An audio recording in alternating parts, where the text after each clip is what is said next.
The impact of video games on society has been debated for decades. I'm hearing more and more people say the level of violence on video games is really shaping young people's thoughts. Usually the focus is on the negative effect of games on young men, but the impact of society on game design is much more interesting. There could even be political undertones to seemingly simple games like Super Mario Bros. Or even Angry Birds. More and more often, game designers are getting inspiration from real-world issues, but too many of them are taking a superficial approach.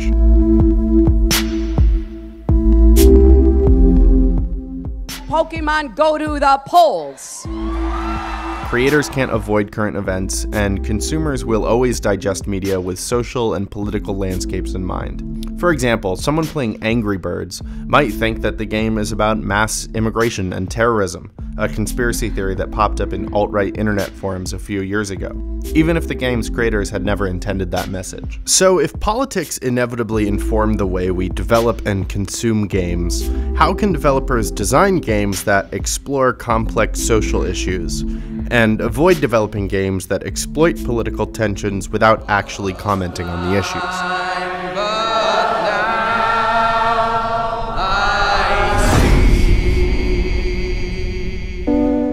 First, let's look at the games that fail, the ones that come off as exploitative and tone-deaf. Tom Clancy's The Division was relatively well received, the only real complaint being that the gameplay was a bit boring. But when you consider current events at the time of its release in 2016, it becomes a testament to the dangers of thoughtless game design. Basically, The Division is the story of a military sleeper cell tasked with taking back New York after a biochemical terrorist attack throws the city into chaos. For the first third of the game, the player stops looters and criminals on the street with unchecked deadly force, and these looters are almost exclusively portrayed as people of color wearing hoodies. This isn't to say that developer Ubisoft was trying to emulate the police violence in the real world. But in a time where police brutality and the shooting of unarmed black Americans has become disturbingly common, The Division doesn't just feel inappropriate, it feels perverse. Ubisoft's new game, Far Cry 5, could very well be heading in the same direction. Holy!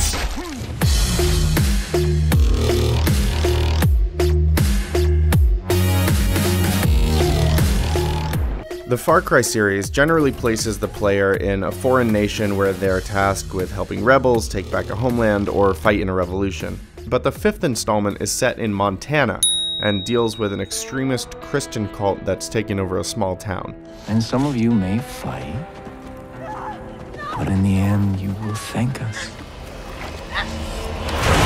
The imagery surrounding the cult in Far Cry 5 is unfortunately very familiar. From the iron crosses, to the young white men wielding guns against people of color, to the setting of a small town in rural America, it's hard to deny that this game's visuals look a lot like the increasingly vocal neo-Nazi communities mobilizing around the country. Now, a game that includes Nazis doesn't always glorify them. The whole premise of Wolfenstein: The New Colossus, for example, is to destroy Nazis that have overtaken America. Of course, that game sparked its own controversy following its release in 2017. Also see Wolfenstein: The New Order's sequence set in the Bellica concentration camp, which started a conversation about what subject matter video games can and can't tackle.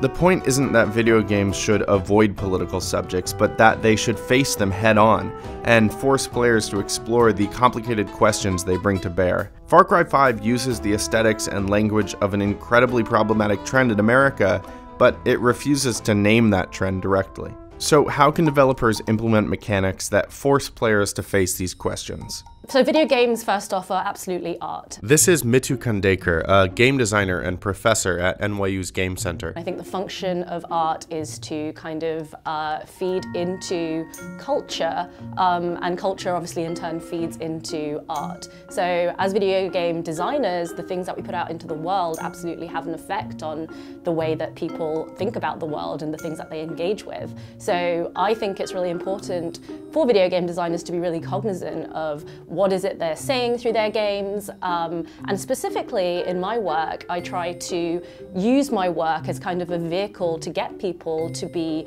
a little bit sort of self-reflective about the things that they're engaging with. This self-reflection becomes even more powerful when players are engaging with complex subjects. For example, consider Papers, Please, a game designed by Lucas Pope in 2013. This game puts self-reflection at the center of its design. The player is a border agent in the fictional Eastern European nation of Arstotzka, who is tasked with inspecting travelers' passports and visas. The gameplay mostly consists of checking for discrepancies in paperwork and turning away travelers with the wrong papers. But eventually the game forces players to make difficult moral choices. For example, a man will ask the player to let his wife through after him even though she doesn't have the right paperwork. She will be killed if she returns to her country, but players who turn her away are rewarded. If the player lets her through, they could lose their home or even be sent to prison.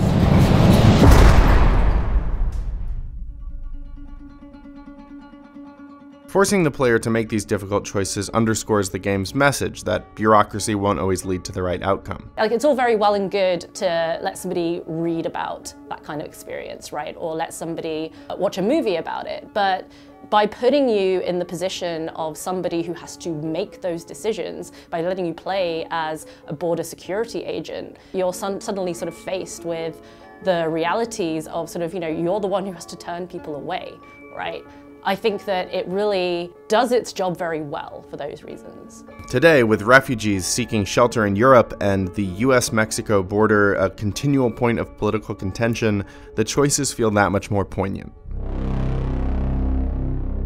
A man chooses, a slave obeys. Some large-scale AAA games have also tackled political themes to some degree of success. BioShock throws players into an underwater Ayn Randian hellscape of a city and asks them to consider the pitfalls of free enterprise. The Tropico and the Just Cause series deal respectively with the building of and covert destruction of military dictatorships. And Deus Ex: Human Revolution becomes a vehicle for everything from the detrimental effects of capitalism on the poor, to the justification of terrorism, to the politics of artificial intelligence. More and more games are beginning to confront social issues, political turmoil, and current events head-on, rather than simply lumping them into their aesthetics or plotlines. With any luck, it's a shift in the industry that could help mainstream video gaming evolve into a much more socially conscious and politically engaging medium.